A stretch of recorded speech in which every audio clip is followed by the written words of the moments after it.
अस्सलाम वालेकुम दोस्तों, उम्मीद है आप सब लोग ठीक ठाक होंगे। आज मैं आपको सिखाने जा रहा हूं कि आपने किस तरह अपने YouTube चैनल अकाउंट को YT स्टूडियो गूगल क्रोम से जो YT स्टूडियो हमें प्रोवाइड होती है वहां पर आपने किस तरह इसको ओपन करना है। एक हमारे पास YT स्टूडियो एप्लीकेशन होती है, मगर बहुत से ऐसे काम होते हैं जो YT स्टूडियो एप्लीकेशन में वर्क नहीं करते। आपको गूगल क्रोम या गूगल में जाकर उसको वहाँ से करना पड़ता है। मगर एप्लीकेशन होने की सूरत में जब भी आप गूगल में जाते हैं और वहाँ पे YouTube स्टूडियो ओपन करने की कोशिश करते हैं तो आपको वो एप्लीकेशन में डायरेक्ट करते हैं और आप एप्लीकेशन में वापस आ जाते हैं। तो आज मैं आपको सिखाऊंगा कि आपने अपने मोबाइल में YT एप्लीकेशन को यूज़ करते हुए गूगल क्रोम से या गूगल से आपने किस तरह जो है YT स्टूडियो ओपन करनी है और एक ही मोबाइल में आप दोनों जगह पर YT स्टूडियो यूज़ कर सकते हैं।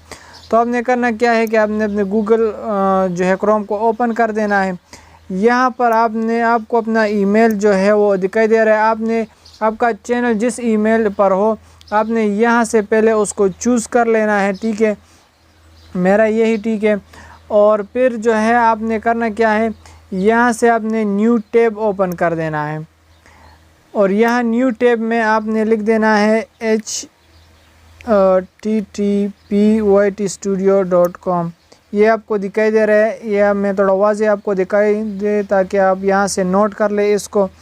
तो आपने यहाँ से इसको नोट कर लेना है और यहाँ से गो पर क्लिक कर देना है। तो आपके पास जो है वो आपका चैनल तकरीबन ओपन हो जाएगा। ये लोडिंग कर रहा है, ये देख सकते हैं आपके YT स्टूडियो जो है हमारे पास ओपन हो गया है। ये आप देख सकते हैं, ये डैशबोर्ड मेरा चैनल मेरे पास यहाँ पे ओपन हो गया है।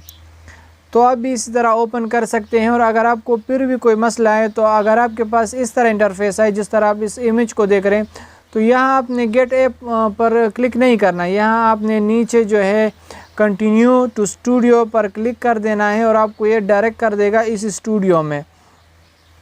तो उम्मीद है आपको ये बेहतरीन वीडियो पसंद आएगी। मिलते हैं मेरे नेक्स्ट वीडियो।